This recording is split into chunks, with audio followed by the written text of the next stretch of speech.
My wife told me to ask our public school teacher daughter for surgery money while our son was celebrating an $11 million payout at a steakhouse in Atlanta. When I called him, he said, "I can't keep financing your failures, Dad." I had never asked him for money before.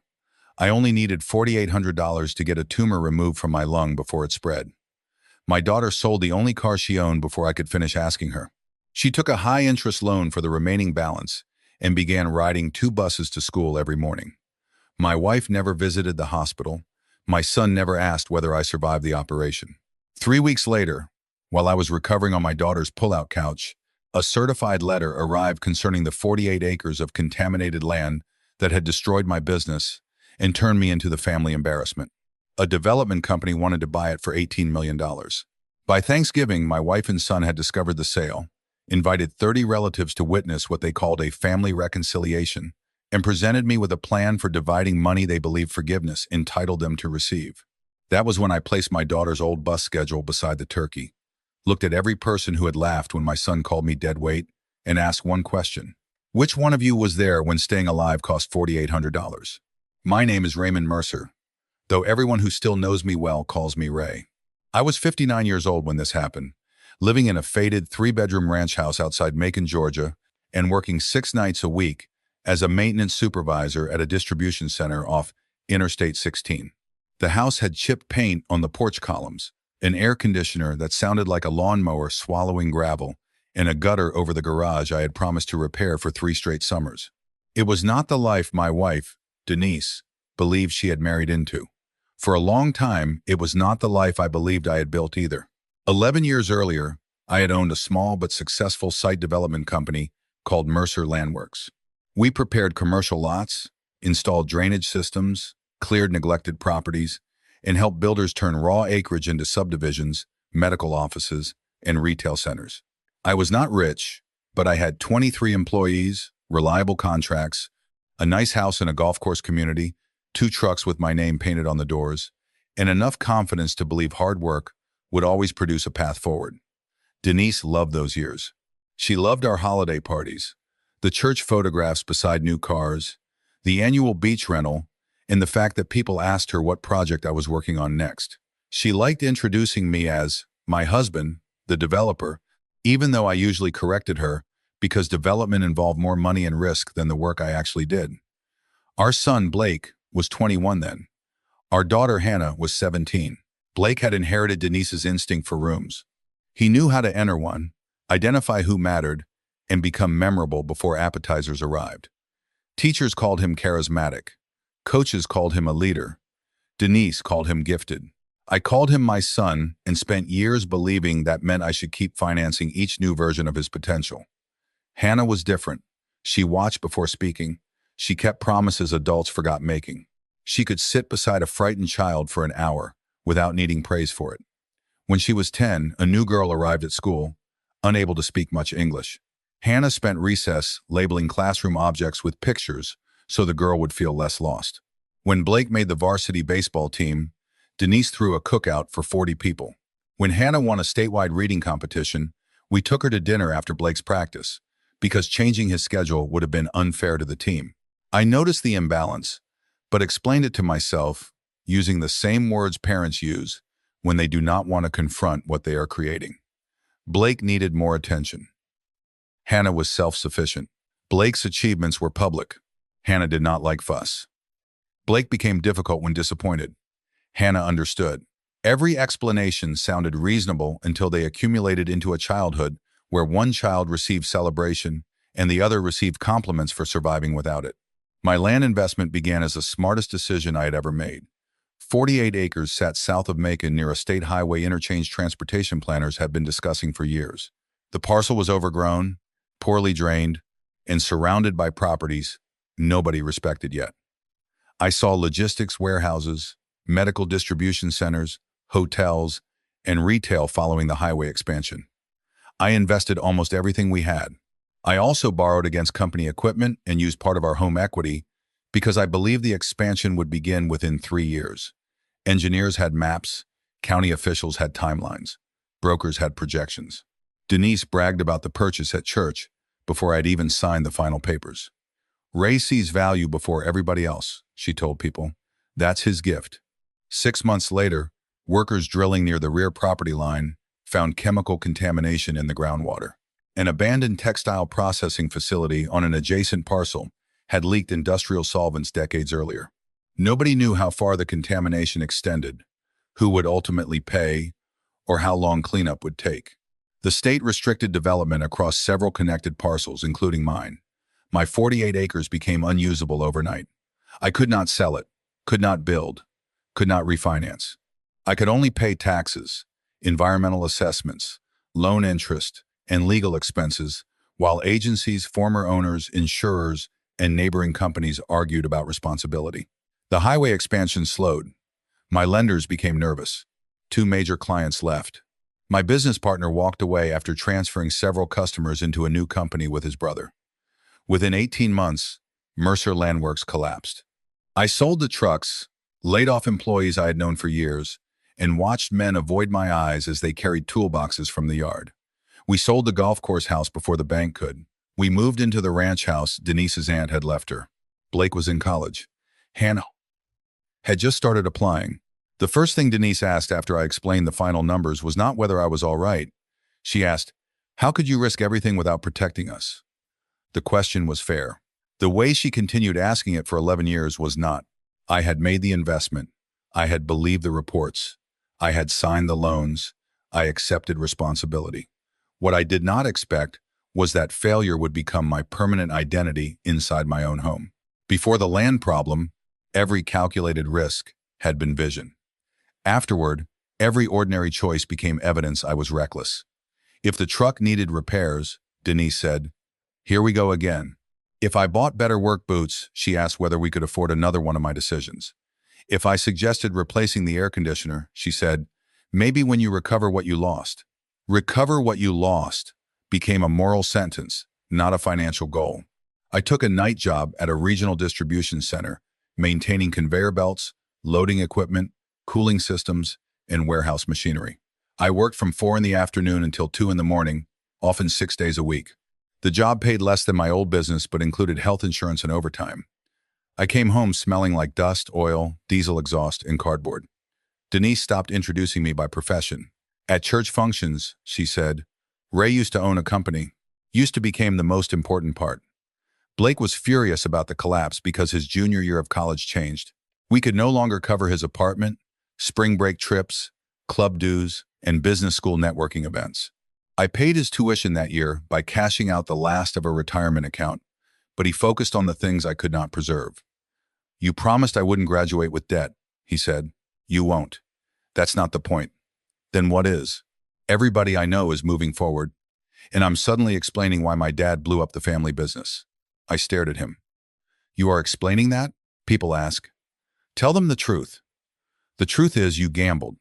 The truth is contamination stopped development. Same result. Denise defended him. He is under pressure. Hannah stood in the kitchen doorway, 17 years old and holding a college brochure. She quietly folded it and returned it to her backpack. Later that night, she told me she had decided to attend Georgia State and commute from home because it would cost less. "You wanted to go to Athens," I said. "Plans change." "Because of money?" "Partly." "I'm sorry."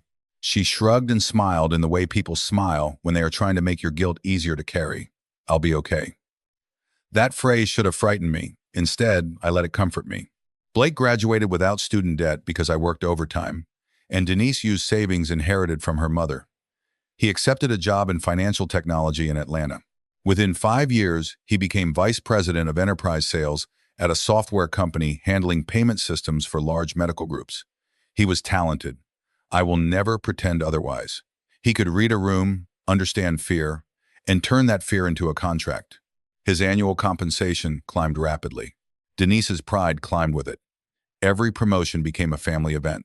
She posted photographs of Blake in expensive restaurants, on company stages, and beside executives. Her captions described him as the result of courage, discipline, and never making excuses. I noticed the last phrase. So did Hannah. Neither of us commented. Hannah completed college while working at an after-school program and a grocery store.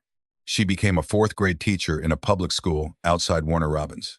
Her first classroom had broken blinds, mismatched desks, and 29 children reading across 5 grade levels.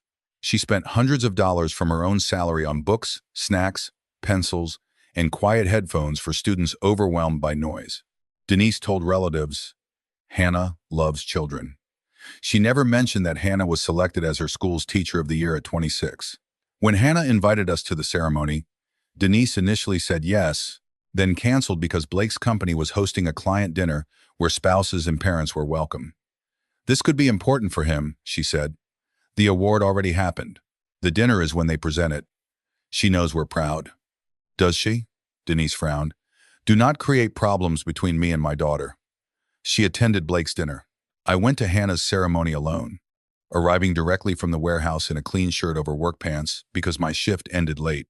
Hannah stood on the stage holding a plaque, while the principal described how she had started a weekend tutoring program for children whose parents worked multiple jobs. She searched the audience, found me, and smiled.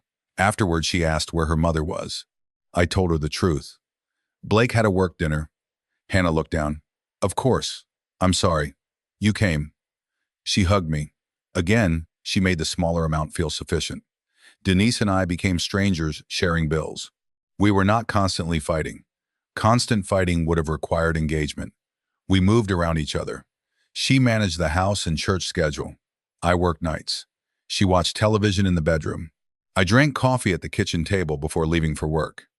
We slept on opposite sides of a mattress wide enough to contain years of silence. 5 years after the collapse, Denise insisted we separate our finances completely.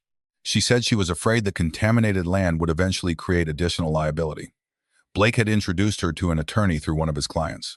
The arrangement gave Denise sole ownership of the ranch house, her retirement accounts, and the savings inherited from her mother.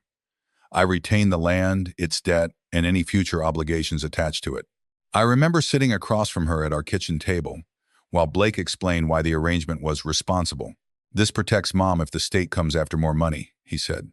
"It also protects the house." "From me?" I asked. "From the situation." Denise folded her arms. "Ray, you created the risk. It is fair that you carry it. And if the land eventually becomes usable?" Blake laughed. "Dad, be realistic." Denise did not laugh.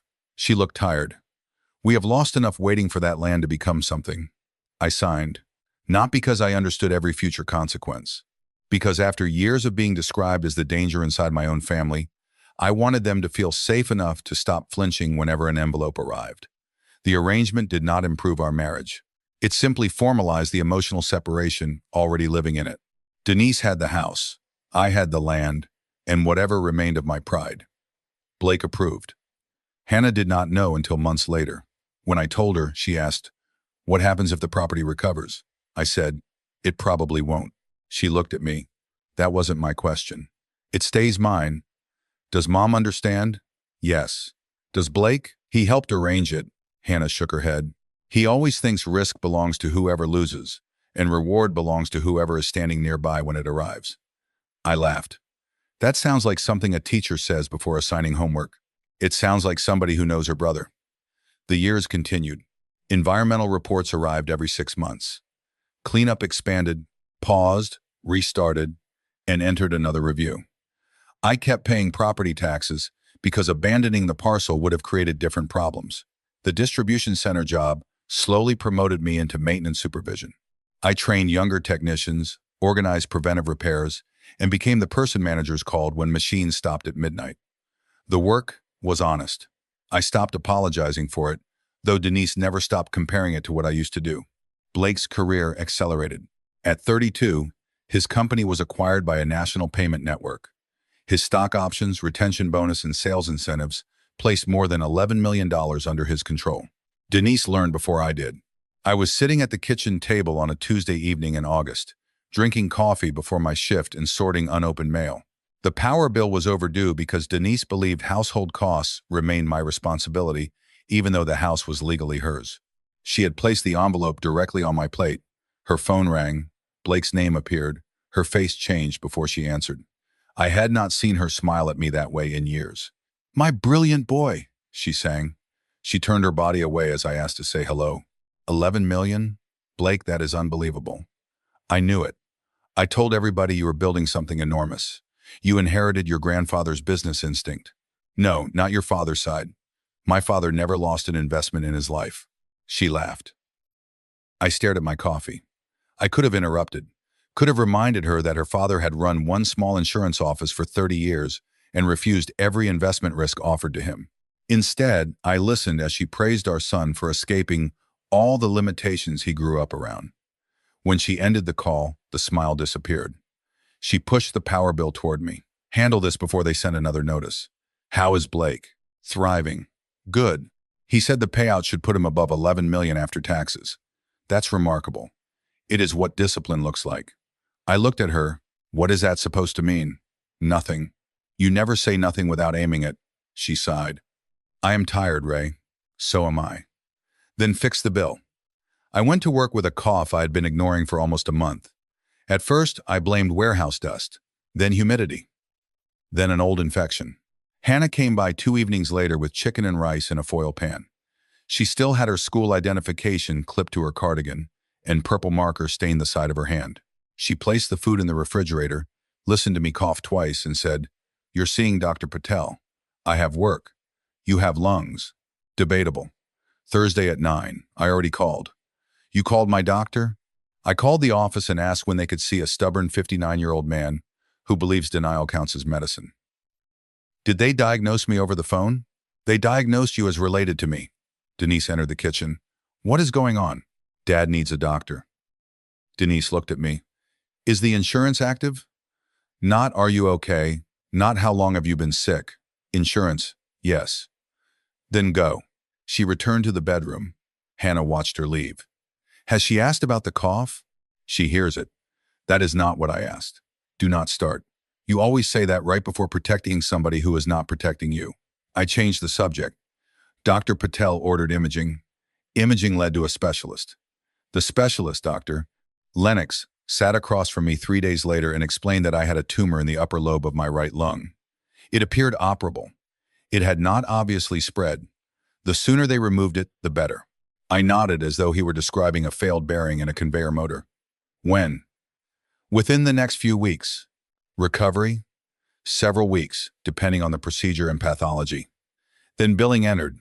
My insurance covered most of the treatment, but the recommended surgical approach and hospital facility required a $4,800 patient responsibility before scheduling.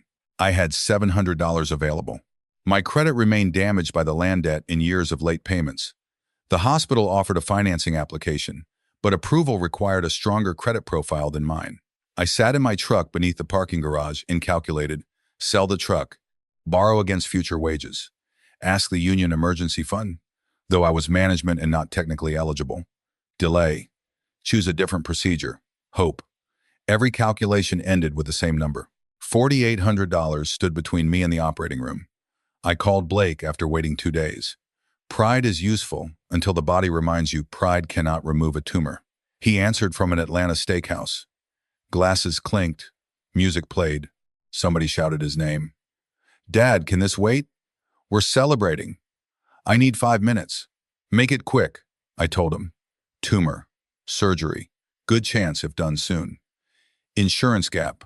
$4,800 needed to schedule. Silence followed. For one foolish second, I imagined his voice softening. Dad, he said finally, I cannot become your emergency fund every time one of your decisions catches up with you. This is cancer, Blake. You worked around chemicals, dust, warehouses, construction sites. You ignored your health for years. I'm not asking you to judge the cause. I just closed the biggest deal of my career. I have taxes, investments, commitments, and people watching every move I make. I would repay you, he laughed quietly. With what? I closed my eyes. Blake, you know what your problem is?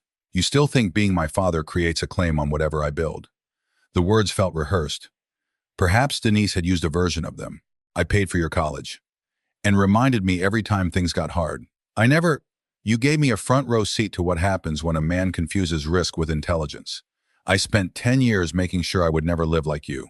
I'm asking for $4,800 to stay alive. Ask the hospital for a payment plan. They denied me. Then ask Hannah. My hand tightened around the phone. Why Hannah? She loves rescuing people.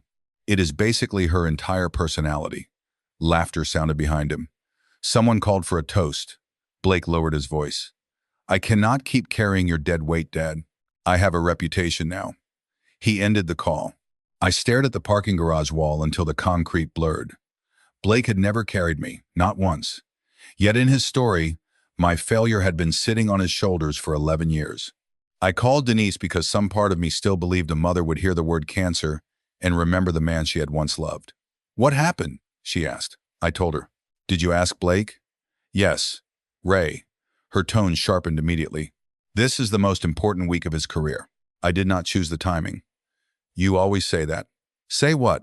That disaster simply happens around you. I have a tumor. Then work with the hospital. I need $4,800. I do not have that available. I knew she had more than that in an account solely hers. Could you talk to Blake? Absolutely not. He has spent a decade separating himself from your financial chaos. Do not drag him backward the minute he succeeds. This is surgery. Hannah has a stable job. Ask her. The sentence entered me more painfully than Blake's refusal.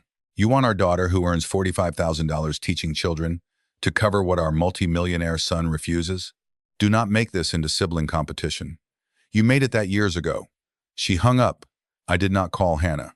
I drove home, packed my lunch for work, and told myself I would find another answer.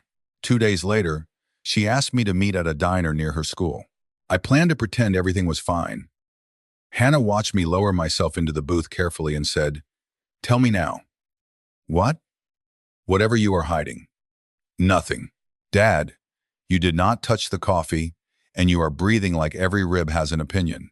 I stared at the menu. There is a tumor. Her face emptied. Where? Lung. Can they remove it? Yes. When? Once I pay the deposit. How much? Hannah. How much? $4,800. She reached into her bag before I finished speaking. An envelope landed on the table. Then she turned her phone toward me. A notification showed a small personal loan from a teacher credit union. Approved amount, $1,800. There is $3,100 in cash, she said. The loan covers the rest. I stared at the envelope.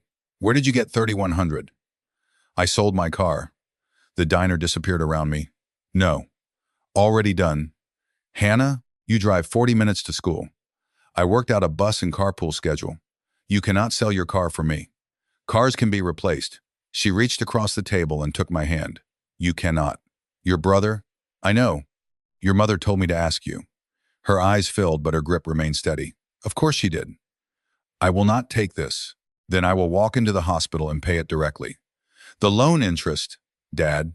You are 27, and you are my father. I began crying in a diner with faded vinyl booths, while a waitress silently refilled coffee neither of us drank.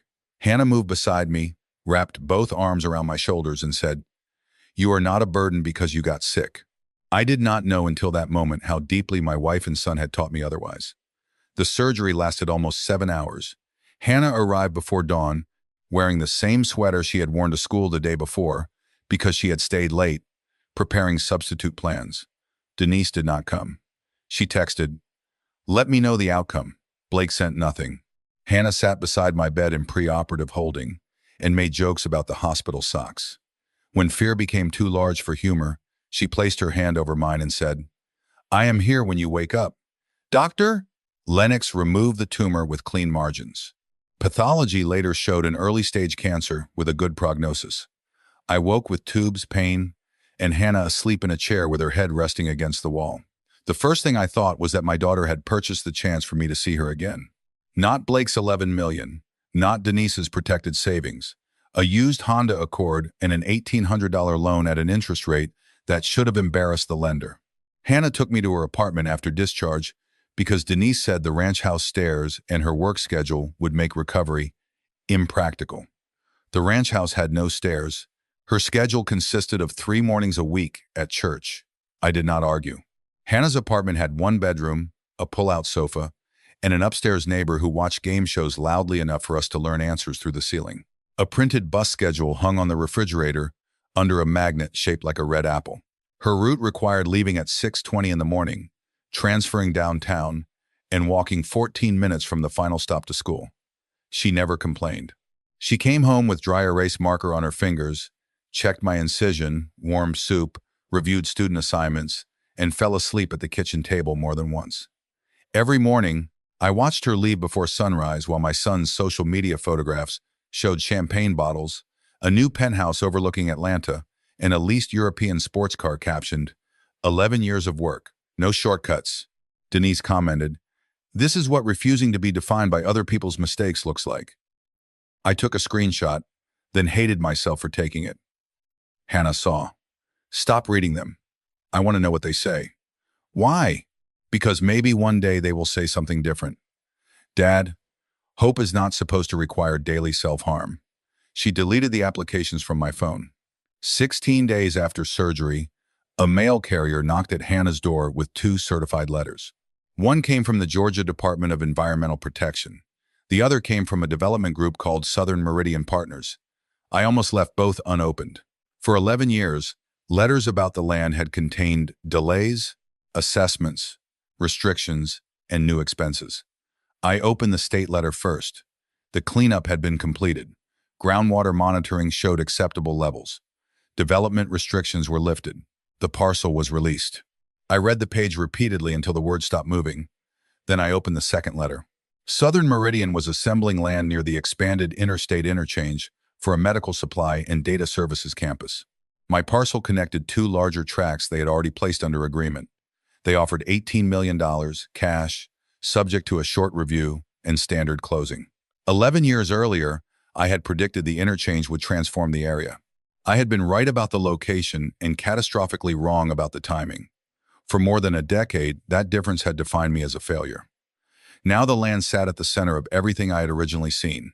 I did not celebrate. My eyes moved toward the refrigerator. Hannah's bus schedule. First bus at 6:20. Transfer at 6:50. 1. Arrival near school at 7:28. 15 minutes walking if the weather cooperated. She had written leave extra time Friday in the margin because one route ran late. I looked at the surgical instructions beside the schedule, then at the offer. $18 million. 23 days earlier, my daughter had sold transportation she needed because my son said he could not risk his reputation on $4,800. Something inside me became quiet.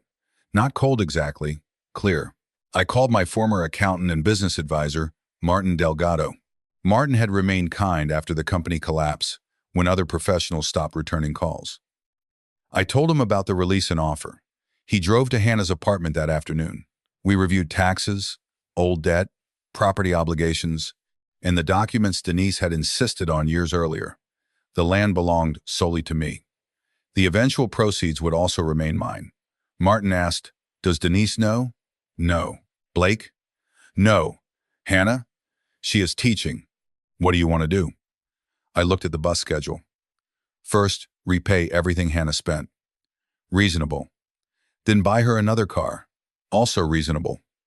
Pay off her student loans. Ray. Pay off this apartment lease and find her a house near school. You are moving quickly. I have been moving slowly for 11 years.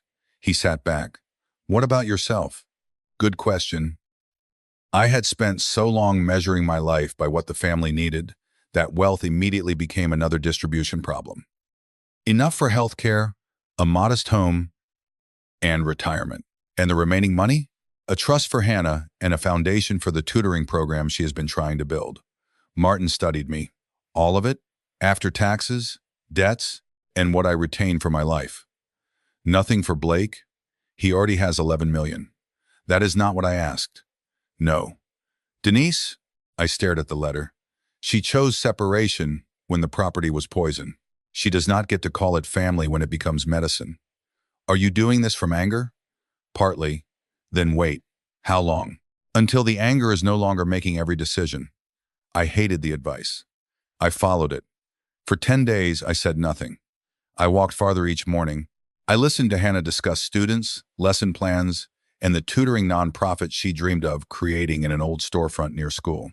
I watched her calculate whether she could afford another used car after paying the new loan. She never asked when I would repay her. She never mentioned inheritance. She did not know about the offer. On the 10th evening, I told her she was grading papers on the floor because I occupied the sofa. The land was released. She looked up. Released? Cleanup complete. Dad, a company offered $18 million. The red pen slipped from her fingers. 18 what? Million. She stared for several seconds, then began laughing. Not because it was funny, because reality had exceeded the shape her mind could hold.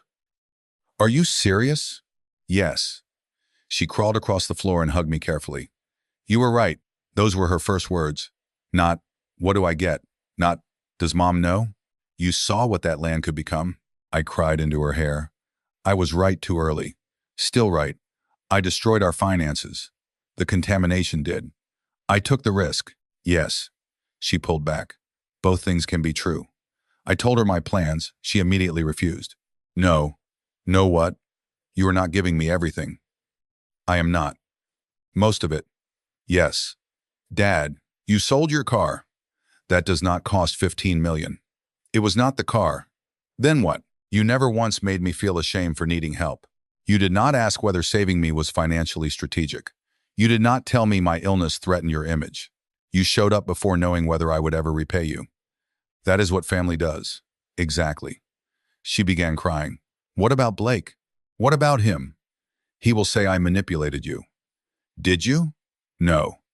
Then let him say it. Mom will hate me. Your mother has been comfortable asking you to carry what Blake refuses. I don't want money to destroy the family. Money is not arriving in a healthy family and destroying it. It is entering a damaged family and illuminating the cracks. She looked at me for a long time. Keep enough that nobody can ever put you on a pull-out couch unless you choose it. I will. And don't build your whole future around rewarding me. What does that mean? Buy something you want. Travel. Rest. Fix the stupid gutter if you feel sentimental. I laughed. That gutter belongs to your mother. Then let it fall. We accepted Southern Meridian's offer. I retained enough money for taxes, health care, retirement, and a comfortable but not extravagant life. The remaining proceeds funded an irrevocable trust for Hannah and an educational foundation built around her tutoring program.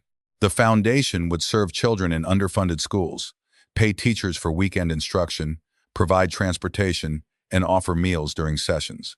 Hannah would direct the program only if she wanted the role. The money did not require her to abandon teaching. I paid off her loan, replaced the Honda with a new but modest hybrid SUV, cleared her student debt, and purchased a small craftsman-style house 15 minutes from her school. I told her about the car before it arrived. She protested for 3 days. I sold a 7-year-old Honda. You bought something with heated seats. Georgia has winters. Barely. Your father nearly died. Let him be irrational. That argument cannot last forever. Watch me. The sale became public through a county development announcement before I was ready to tell Denise and Blake. Blake discovered it through a commercial real estate newsletter. He came to Hannah's apartment with Denise on a Wednesday evening, pounding hard enough that the upstairs neighbor turned down the television. Hannah opened the door. Blake pushed past her. Denise followed. Neither asked about my recovery. 18 million? Blake shouted. Is that true? Hello to you too. You sold the land. Yes, Denise stared. When were you planning to tell your wife? When my wife asked whether I survived surgery, her face tightened. Do not be theatrical. He had cancer, Hannah said. Denise turned. Stay out of this. It is my apartment. This concerns our marriage. Blake paced the small living room. His expensive watch flashed each time he moved his hands. You hit a major asset. I learned the land had been released while recovering here, and you immediately gave it to her. Not immediately. Do not play games. I am not.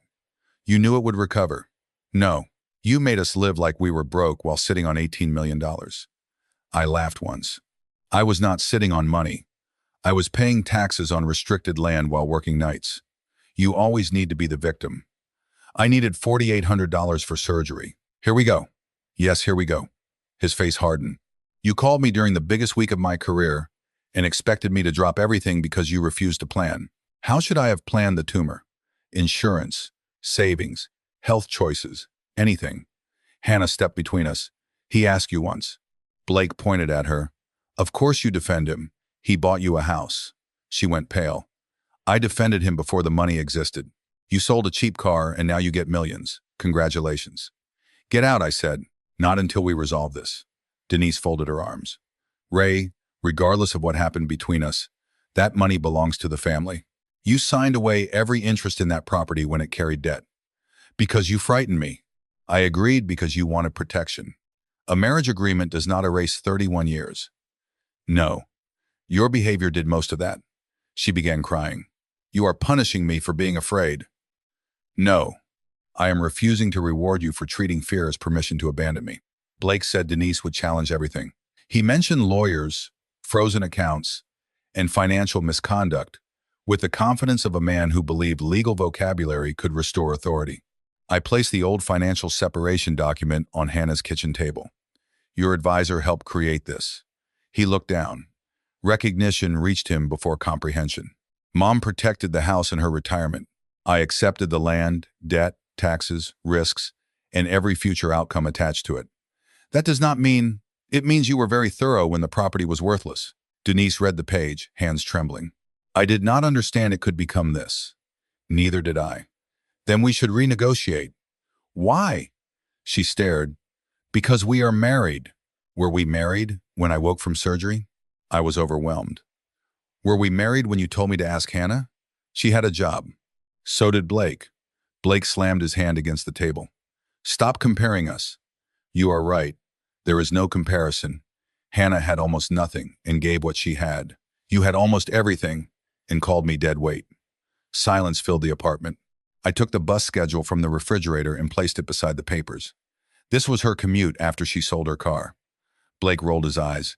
You are turning a ride to work into sainthood. No, I am showing you what showing up looked like. Denise whispered, How much did you give her? Enough.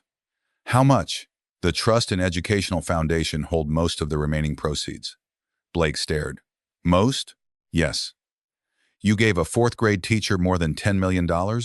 I gave resources to the only person who valued me before the resources existed. She manipulated you while you were sick. Hannah stepped backward as though struck. I did not even know about the land. Convenient. I stood slowly, ribs still tender. Leave my daughter's home. Blake laughed. Her home? This is a rental. Not for much longer. His expression changed. What does that mean? It means leave, Denise said. We will discuss this at Thanksgiving when everyone is calmer. No. Your sister is coming. The children are coming. We are not letting money destroy the holidays. The holidays were damaged long before the money.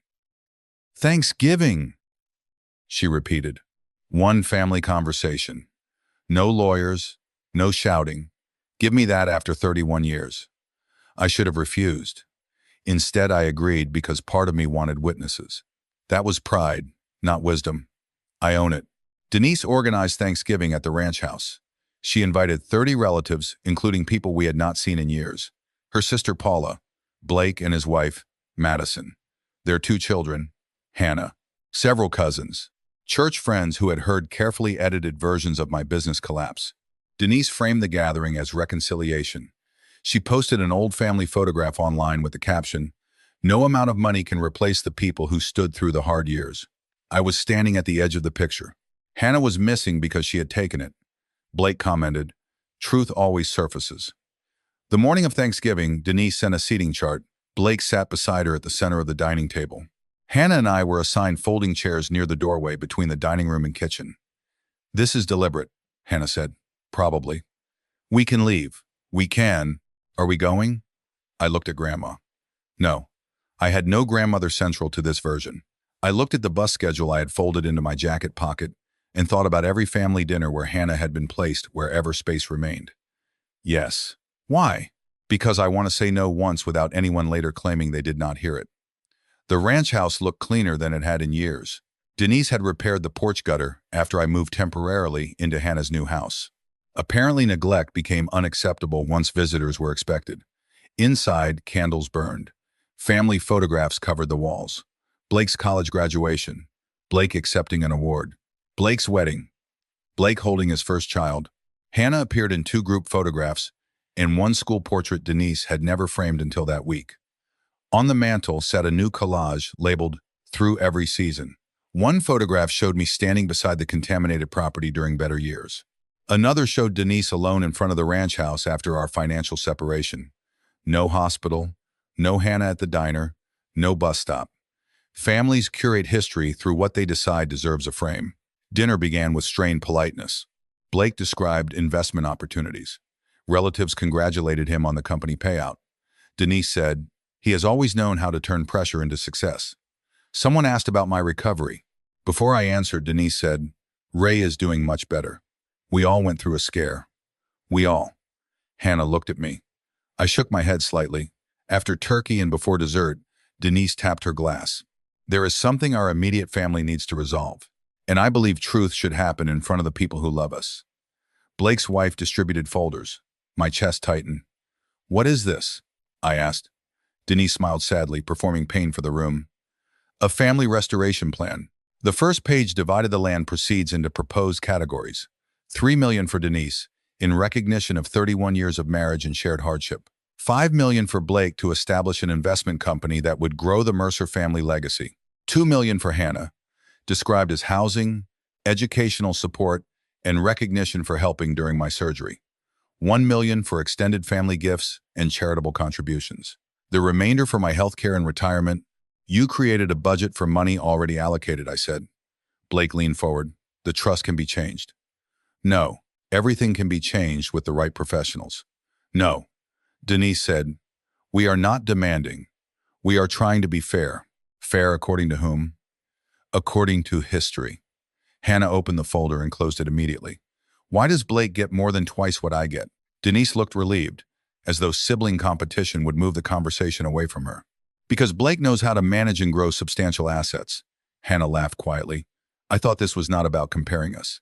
Blake said, "You are already receiving a house and foundation. Do not act victimized." "I am not asking for more." "Then why mention it?" "Because the plan says everything," Denise said.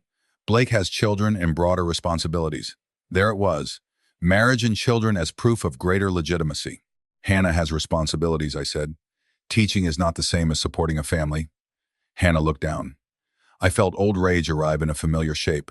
"She supported me." Denise sighed. "Ray, everyone understands that." "Do they?" I reached into my jacket and placed the bus schedule beside my plate. "What is that?" Aunt Paula asked. "Hannah's commute after she sold her car to pay for my surgery." The room became quieter. "She sold her car?" a cousin asked. Denise said quickly, "The situation has been exaggerated." "How?" I asked. "She chose to help before exploring every alternative." Hannah stared at her mother. "Dad had cancer." "I know. The hospital would not schedule him. We would have found another solution." "When?" I asked. Denise did not answer. I looked at Blake. "You had received more than $11 million. Several relatives shifted. Blake's face reddened. "My finances are private. Mine became a Thanksgiving presentation. That money resulted from family sacrifice." "Whose sacrifice?" "We all lived through your collapse." "Did you work nights to pay the land taxes?" "I worked to rebuild my own life." "Did you pay my surgery deposit?" "No." "Did you visit?" "I was traveling." "Did you call?" Silence. "Which one of you was there when staying alive cost $4,800? Nobody answered. I looked around the table. Aunt Paula had liked Denise's post praising Blake. A cousin had commented that I should be proud my son succeeded, despite everything. Church friends had accepted meals in our old home during profitable years and disappeared when the company collapsed. "Hannah was there," I said. "She had $3,100 because she sold the car she used to reach her classroom. She borrowed the rest. She sat through surgery. She let me recover in a one-bedroom apartment while my wife remained in the house I helped pay for, and my son celebrated at a steakhouse." Denise began crying. "You want everyone to hate me?" "No. I want them to hear the part you leave out. I was exhausted after 11 years of your problems." "Then say that. Say you were too tired to care whether I survived." "That is not fair." Neither was telling Hannah to pay. Blake pushed the folder toward me. "You are letting one emotional event determine generational wealth. Character is revealed in emotional events. I made one bad decision. You made a decision quickly enough that it sounded practiced. I had boundaries." "So do I." He laughed bitterly. "Giving everything to your favorite child is not a boundary." Hannah flinched. I said, "Hannah became my favorite only inside the story you need to tell, so you do not have to face why she was the only one who came." Denise whispered, "You have always loved her more." The room stopped. Hannah looked at her mother. "What?" Denise wiped her face. "Ray understood her. She was always following him, defending him, making him feel better. Blake challenged him. "Mom," Blake warned. She continued because years of resentment had finally found an audience. Hannah made herself easy to love. Blake needed more from us. Hannah's voice became small. "I made myself easy? You know what I mean." "No, explain." Denise looked trapped. "You did well in school. You did not get into trouble. You did not need the same attention. So you gave me less. We trusted you. You missed my award dinner for Blake's client event. That event mattered. Mine didn't?" "That is not what I said." "It is what you keep saying with different words." Blake interrupted. "This is about Dad hiding money." Hannah turned on him. "He did not hide anything from you. He learned about the offer after you refused to help him. He should have called." "Why?" "Because I am his son." "You said being his son did not create a claim on what you built." Blake stared. She continued. "Those were your words when he asked for surgery money. Why does being his son create a claim on what he built?" The room went still. Blake had no answer that did not expose the contradiction. Denise said, "Families forgive." "Families also remember," I replied. "Is this because of the agreement?" she asked. "Partly." I was frightened. "I know." Blake was trying to protect me. "I know." "Then how can you use that paper against us?" "I am not using it against you. I am accepting the separation you demanded." "I did not know the land would become valuable." "Exactly." "What does that mean?" "It means you are willing to separate from my risk, but now want reunion with the reward." She stared at me. "After 31 years, you can sit there and reduce our marriage to a document?" "No." "The document only confirms what the marriage had already become." "Dad?" I was the dad. The room blurred briefly, and I steadied myself. "When I failed, you stopped speaking to me like a husband. When I became sick, you treated my survival like another invoice. When the land recovered, you called the proceeds family property. You do not want the marriage back. You want the successful version of me back." Denise covered her mouth. Blake said, "You are humiliating, Mom. You invited 30 people. To help you see reason. Public pressure is not reason." He stood. "Fine. What do you want? For me to beg? Admit Hannah is morally superior? Apologize because I did not write a check fast enough?" You hung up. I was celebrating the biggest accomplishment of my life, and I was facing the possible end of mine. "You survived." The sentence landed across the table like broken glass. Denise whispered his name. Blake realized too late. I looked at him. "Yes, I survived. Every time I survive what this family does, you use survival as proof the damage did not matter." Hannah began crying. Several relatives looked down. Blake sat. No apology arrived. I took the family plan and tore it once, then placed both halves beside the bus schedule. The sale is complete. Taxes and old debts are paid. I retained enough for health care, retirement, and a home. The rest funds Hannah's trust and the Mercer Learning House Foundation. Aunt Paula asked, "What foundation?" Hannah looked at me. I nodded. "An after-school and weekend program providing tutoring, transportation, food, and teacher pay for children whose families cannot afford private academic support." One church friend smiled despite the tension. "That sounds wonderful." Denise looked betrayed. "You named it Mercer. It is my name too. So the public will think the family did this together. The foundation's history will be accurate." Blake laughed. "You are using $18 million to create a monument to being rejected." "No. I am using money that arrived after I almost died to support people who show up before there is a reward." "And me?" "You already have more than enough. Inheritance is not about need. Neither was your refusal. You cannot cut me out permanently over one phone call." "I am not cutting you out of my life because of one phone call. I am removing you from my financial plans because your first instinct when I needed help was to protect money you did not need." "That can change." "Perhaps. Then change the trust later." "No. So there is nothing I can do. You can become a better son without payment." He stared as though the concept offended him. Denise whispered, "And me? I am moving out permanently. Martin will arrange repayment for my share of outstanding household expenses through the date I leave. The ranch house remains yours, exactly as you wanted. You are divorcing me? Emotionally, you left years ago. I am only stopping myself from waiting." She sobbed. "After all, I endured. I believe you endured real fear and disappointment. I also endured your contempt. Both can be true. You will regret this when Hannah has her own life and you are alone. The final family weapon. Without us, no one. Hannah took my hand. He has a life. Denise looked at her daughter. Of course you say that. You won. Hannah stood. I sold my car because Dad might die. There was no contest until you turned his survival into one. She walked out. I followed. Behind us, Denise called my name. Blake did not. On the porch, Hannah leaned against a column and shook. I am sorry, I said. For what? Putting you through that? You did not make them say those things. I wanted witnesses. Did it help? No. Then remember that next time. Teacher, always. We left Thanksgiving before dessert. That night, Denise posted a photograph of the torn family plan with the caption, Greed can disguise itself as generosity, and illness can be used to manipulate people who still believe in family. Blake commented, Truth will come out. Hannah deleted social media for 6 months. I stopped looking after 3 days. Extended relatives divided into groups. Some said I was cruel. Some quietly admitted they would have done the same. Several contacted Hannah, asking for loans or foundation jobs before the organization even opened. She declined. Aunt Paula called me. Your sister. She is not my sister. Denise is devastated. I believe her. Can't you give Blake something symbolic? Why? So he knows you still love him. Money is not proof of love. It feels like rejection. He rejected $4,800. Did anyone call him? Silence. That was different. Why? It was his money. Exactly. I ended the call. Denise and I separated. The process was sad, practical, and much less dramatic than Thanksgiving. She kept the ranch house, retirement, and accounts already assigned to her. I took my personal belongings, tools. Helen, no Helen in this story.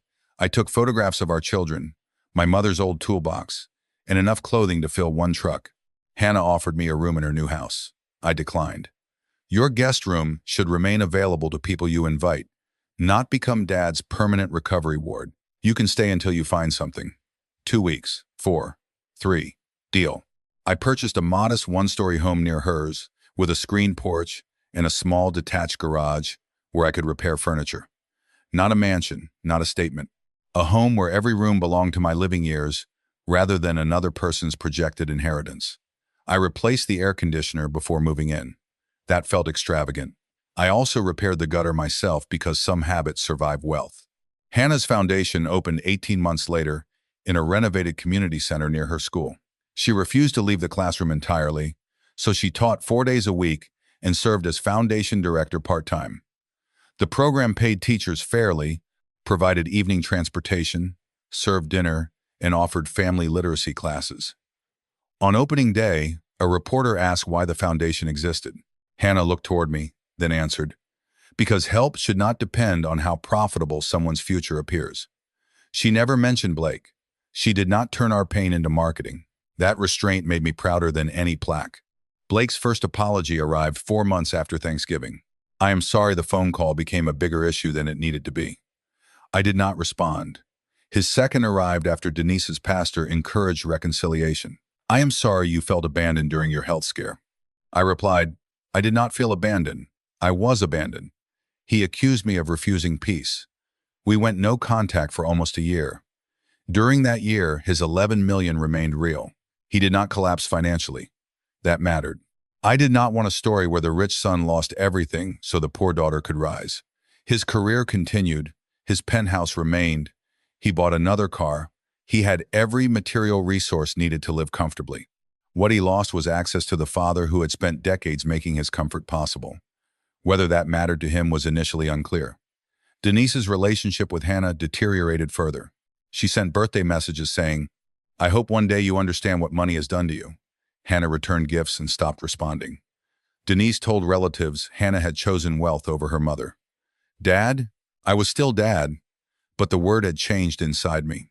I watched my daughter mourn a mother who remained alive and publicly available to everyone, except the version of Hannah unwilling to apologize for being chosen. Do you ever wish I had split it? I asked. Sometimes. The answer surprised me. Why? Because then Mom could hate me for something I actually did.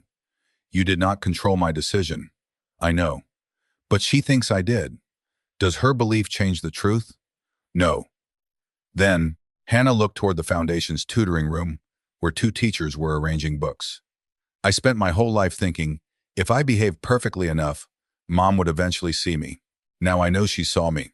She just believed seeing Blake mattered more. That truth had no financial solution. We attended therapy separately and occasionally together. I confronted my own failures. I had noticed the favoritism and softened it because Denise became defensive.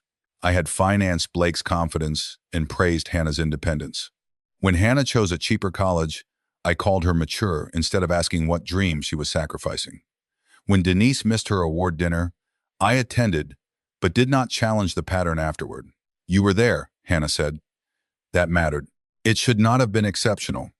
No, I am sorry. Thank you. She did not tell me I had done my best. She allowed accountability to remain uncomfortable. Safe people do that.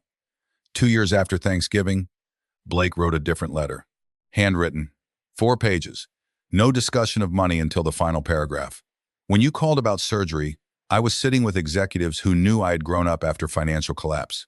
I had spent years making your failure part of my success story. Helping you would have forced me to admit you were a person instead of the warning I had used to motivate myself.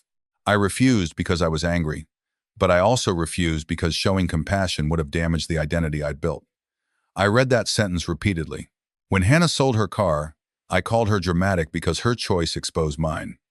When the land sold, I believed the money should return to the family because I had emotionally treated your success as mine and your failure as yours.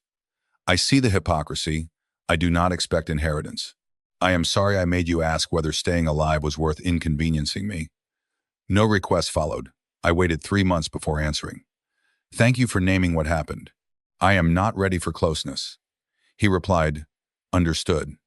That was the first time no ended a conversation. Another year passed. Blake sent occasional cards without money questions. He donated anonymously to a separate children's hospital program, not Hannah's foundation. I learned through a mutual friend the donation did not earn access. It did suggest change was beginning somewhere other than my view. Denise did not change at the same pace. She joined a church support group for women financially betrayed by spouses and posted quotations about forgiveness. When a mutual friend asked whether she had visited me during cancer treatment, Denise said, Ray preferred Hannah's apartment. Technically true, emotionally dishonest. I wrote her once, you may tell any story you need publicly. Do not contact Hannah through relatives. She replied, you cannot control who loves my daughter. Correct. I can control who uses other people to bypass her boundary. She stopped for several months, then sent a Christmas card to the foundation addressed to my daughter, who has forgotten the mother who made her strong. Hannah returned it unopened. 3 years after the sale, Denise called me unexpectedly. Her voice sounded smaller. I found the bus schedule. What? In a box from Thanksgiving. The paper you put on the table. I had assumed it was lost. Okay. I looked at the route. Silence. 6:20 in the morning. Yes. 2 buses. Yes. She did that every day? Until the car arrived, Denise cried. Why didn't you tell me? The question almost made me angry enough to hang up. You knew she sold the car. I thought she was making a point. She was getting to work. I convinced myself it was performance. Why? Because otherwise Blake's refusal and mine looked. She stopped. Looked what? Cruel. Truth arriving slowly. They were cruel. I know. Do you? I am starting to. What do you want? Nothing. That is not true. I want to apologize to Hannah. Then write without asking for contact. Will you give it to her? No. Mail it. She decides whether to open it. Denise wrote. Hannah kept the envelope unopened for 6 months. Then she read it. Denise wrote, I told myself you were strong because strength was the story that allowed me to give you less. I asked you to pay because disappointing Blake felt more dangerous than disappointing you. I believed your compassion would protect me from the consequences of my favoritism. When your father chose you, I called it manipulation because admitting you had shown more love would require me to face what kind of mother I had been. I am sorry. Hannah cried for 2 days. She did not respond for another 3 months. Then one sentence, thank you for telling the truth. I am not ready to see you. Denise replied. I understand. Her ability to respect that sentence became the beginning of change.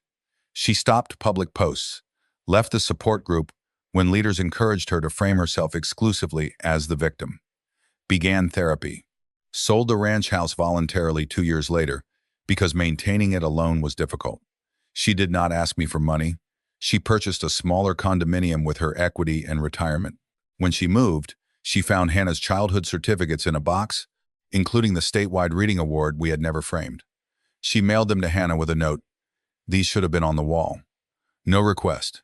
Hannah framed one in the foundation office, not because the certificate mattered now, but because reclaiming what had been hidden felt important. Blake and I eventually met at a diner halfway between Atlanta and Macon. He arrived without a suit. Are you healthy? He asked. First question. Yes. Scans clear? Yes, he cried. I should have asked that years ago. Yes. I don't know how to fix being the person who didn't. You cannot fix history. Then what do I do? Become somebody who does not repeat it. Will we ever be close? I don't know. He nodded. Do you love me? Hard question. Yes. Even after everything, love was never the part you lost. What did I lose? Trust. Access. The assumption I would always stand behind you regardless of how you stood beside me. He stared at the table. Is the inheritance permanent? The question arrived eventually. At least he winced after asking. Yes. I hate that I still care. Honesty is useful. Part of me believes Hannah won because she happened to be available. She created availability by selling what she needed. I know. You had every opportunity. I know. Then sit with the part that cares. Do not turn it into an argument. He nodded. Okay. We met again months later. Then occasionally. No money, no foundation role, no attempts to impress me. He began calling on scan days. He asked whether I wanted company. The first 2 times I said no. He accepted. The third time, I said yes. We sat in the waiting room discussing baseball, weather, and nothing important. When the doctor confirmed another clear scan, Blake stepped into the hallway and cried. He did not post about it. That mattered. Rebuilding did not restore the financial plan. Some consequences remain even after forgiveness, because removing them would teach the wrong lesson. Blake had enough wealth.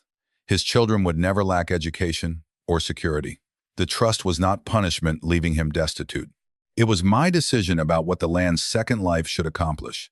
Hannah's foundation grew. 5 years after opening, it served more than 600 children across 3 locations. Teachers received additional income without burning themselves out. School buses provided transportation. Families attended literacy nights. A student named Marcus, who had entered 4th grade reading at a 1st grade level, later returned as a high school volunteer. He told Hannah, "This place is where I stopped feeling stupid." She sat in her office afterward and cried. "That is what the money became," I said. "Not the house?" "The house too." She laughed. Her craftsman home remained modest. She refused to replace the kitchen despite having money.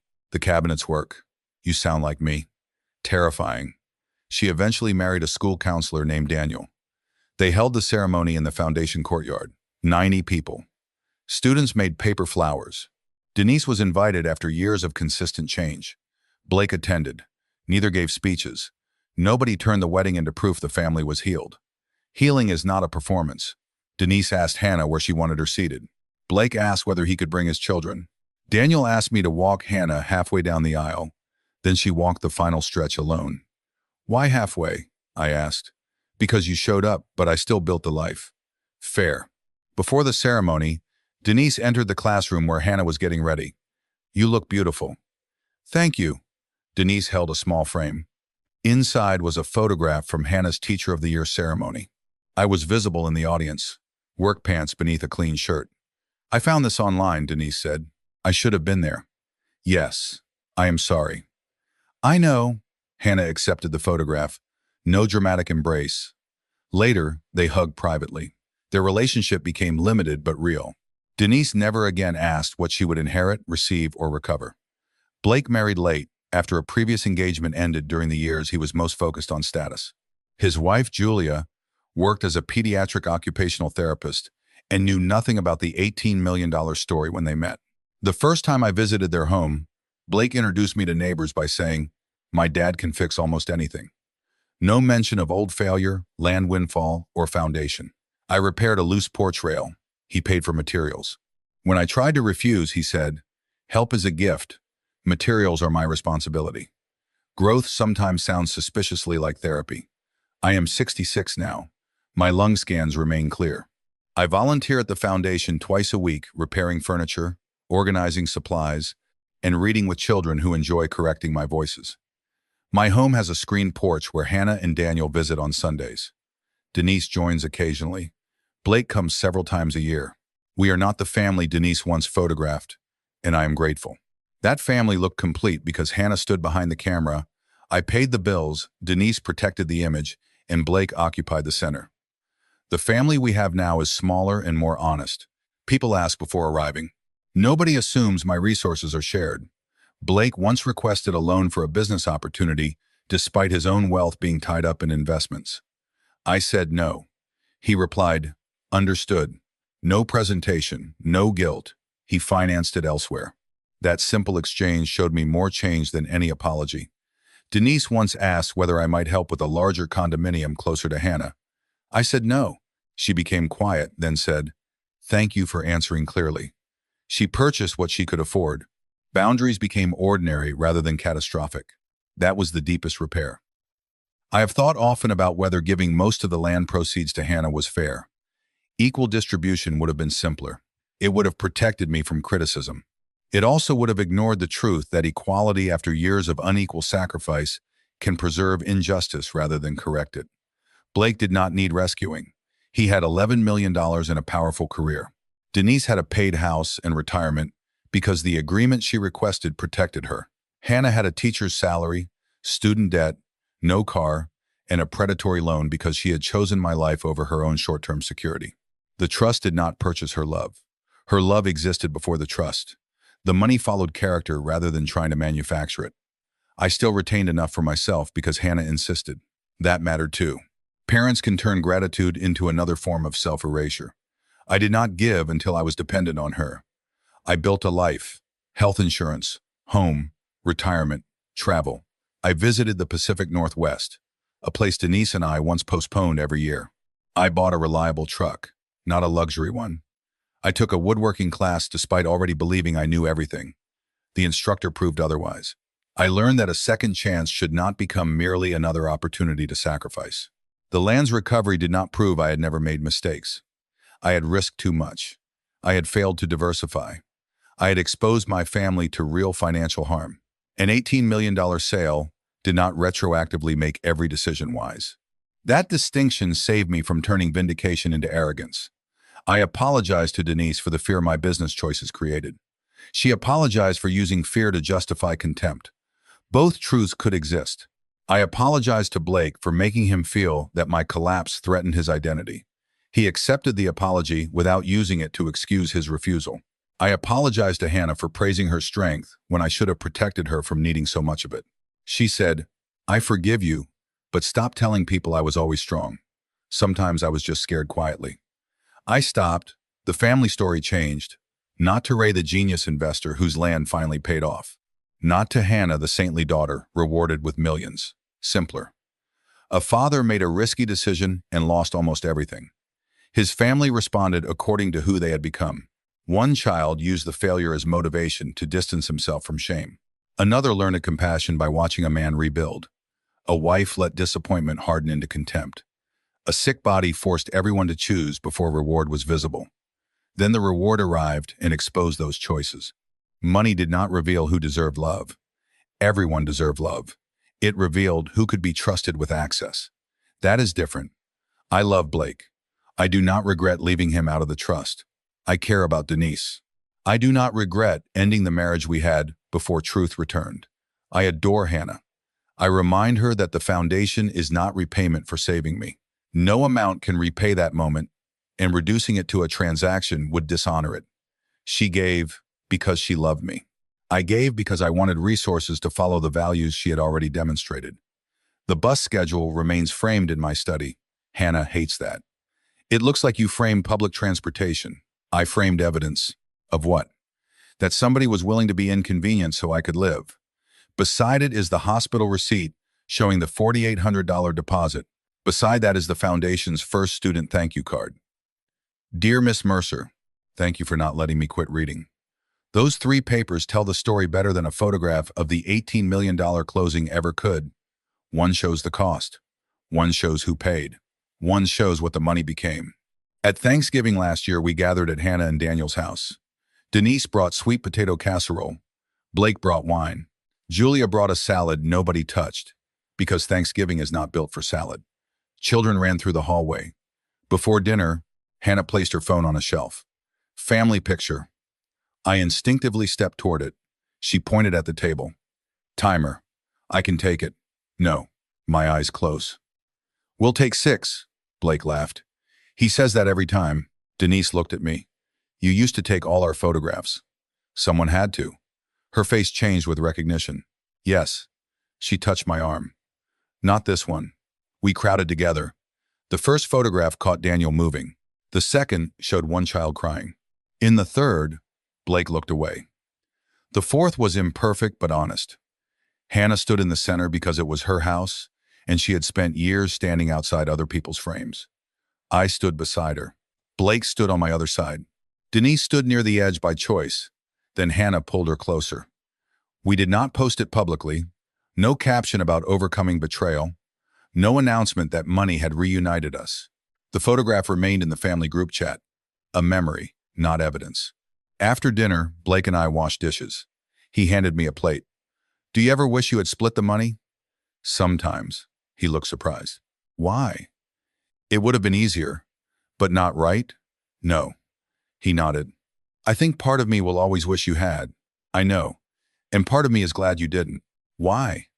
He looked toward the living room where Hannah was helping his daughter with a puzzle. Because I had spent years believing success proved I was better than the man you became after losing everything. If you had given me millions anyway, I might have mistaken entitlement for forgiveness. I dried the plate. That sounds expensive. Therapy is. We laughed. Do you trust me now? He asked. I considered the question. With my health, more. With money? You have your own. That is not an answer. No, he absorbed it. Fair. No anger, no campaign. That was trust growing in the exact place it once failed. Later that night, Denise asked to speak on the porch. Cold air moved through the yard. I heard Blake ask about the money. Yes. Are you ever going to change the trust? No, she nodded. I think I finally understand. What? For years, I thought the inheritance was the punishment. It wasn't. What was? There was no punishment. There was just a door I expected to remain open because I was your wife and his mother. We closed it ourselves before you locked it. I looked at her. That is close. What am I missing? The door was not love. It was access. She smiled sadly, still correcting me. Old habit. I am sorry I did not come to the hospital. I know. Do you forgive me? Yes. Does it still hurt? Yes. Both? Both. She accepted the answer. We returned inside separately. That is the kind of ending real families often receive. Not erased history, not perfect restoration, enough truth that people no longer demand the injured person lie for everyone else's comfort. The contaminated land became a medical and logistics campus employing hundreds of people. Sometimes I drive past. The buildings stand where weeds once grew around environmental warning signs. I do not feel victorious. I feel humbled by timing. For 11 years, the land was proof of my failure. Then it became proof that value can remain hidden beneath conditions. No person controls. That lesson applies to people too. Hannah was treated as ordinary because she taught children, drove an old car, and asked for little. Blake was celebrated because his success created numbers people could display. Denise's attention followed visible achievement. Yet, when life stripped away the audience, the steakhouse, the company title, and the family captions, the supposedly ordinary daughter performed the extraordinary act. She showed up. No photographer. No applause. No guaranteed repayment. Character often looks unimpressive until the emergency begins. I used to think $18 million was the twist in my story. It was not. The twist happened in the diner before the letter arrived. A daughter earning a teacher's salary placed an envelope on a scratched table and said, "Cars can be replaced, you can't." Everything after that merely gave me the resources to honor what I had already learned. Wealth did not make Hannah valuable. It gave me the chance to stop participating in a family system that had treated her value as invisible. It gave children a place to learn. It gave teachers fair compensation. It gave me a safe home. It gave Denise time to confront what disappointment had turned her into. It gave Blake a consequence large enough that apology could no longer function as a financial strategy. Most importantly, it gave me clarity that arrived before death, rather than through a will read after it. I did not have to wait until my funeral to discover who showed up when there was nothing to gain. I discovered it while sitting sick, frightened, and nearly broke. Painful knowledge is still knowledge. So here is the question I would ask anyone listening, because my extended family still disagrees about it. If your multimillionaire son refused a small loan that could save your life and called you dead weight, while your underpaid daughter sold her only car and took a high-interest loan without hesitation, then years later your son genuinely changed, apologized, and rebuilt the relationship, would you forgive him but leave the inheritance permanently with the daughter who showed up? Or would true forgiveness require restoring him to an equal financial place in the family?